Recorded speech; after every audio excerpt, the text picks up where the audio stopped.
Tabii ki darbenin ekonomik. The coup attempt had an economic impact on the Turkish economy. S&P immediately cut our rating, and I think that was not an ethical stand. It was taking advantage of the situation. We have overcome a coup attempt, we have struggled to keep democracy running, and these agencies should not be rushing their decisions. This was saddening for us. The Turkish economy does not deserve this if you look at the indicators. It is an ideological and political decision. We have no doubt about that. What we're saying to global investors is this has come and gone, and the national will and the will of the citizens has destroyed the plotters. Life is back to normal in Turkey, and you can continue your long-term investments.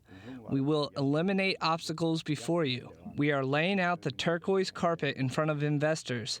We have all kinds of tax incentives, investment incentives, and we are giving priority to value-added investments. Is it of concern to you that this might now lessen and therefore putting pressure on the Turkish economy on a weak spot, which is the current account deficit, which remains the third largest in the G20 nations?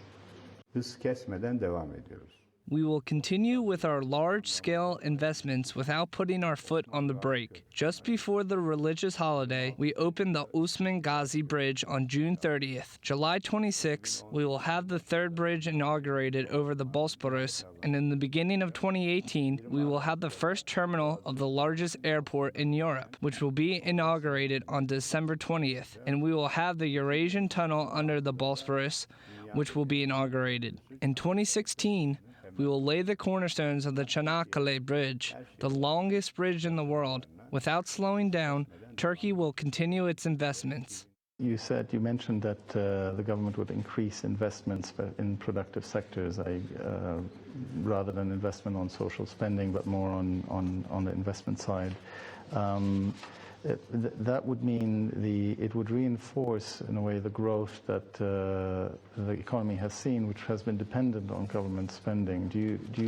Are you planning any measures beyond what you just mentioned to encourage private investment and indeed foreign investment, rather than just foreign investment in bonds and stocks, but also maybe direct foreign investment into the Turkish economy? We are establishing a wealth management fund. It is a structure that will finance large-scale projects. We are going to finance investments through this fund instead of the general budget, which will be cleared of problems. When you became Prime Minister, you said that changing Turkey into a presidential system, a presidential democracy, was your priority.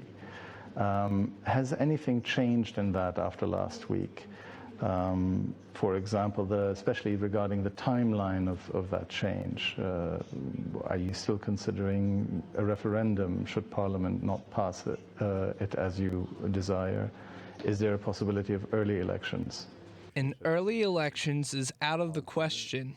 I'm underlying this and being very clear about it. There are some circles who are trying to confuse the situation, saying the ACT party has come out stronger after this coup and will have an ambush election. This is not even going through our minds, and we don't find it ethical. We have power for 4 years and will use that power for the next 4 years. If there is anyone who is trying to seize that authority, we will fall on their heads like a sledgehammer, and we did. From now on, if anyone is thinking about doing such a thing, they should watch their step. Why a presidential system is necessary? It's necessary for stability and security.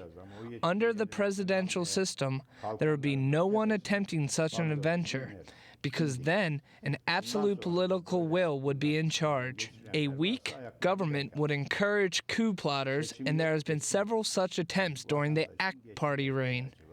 We have always succeeded in thwarting them. How we succeeded? Because the nation was backing us.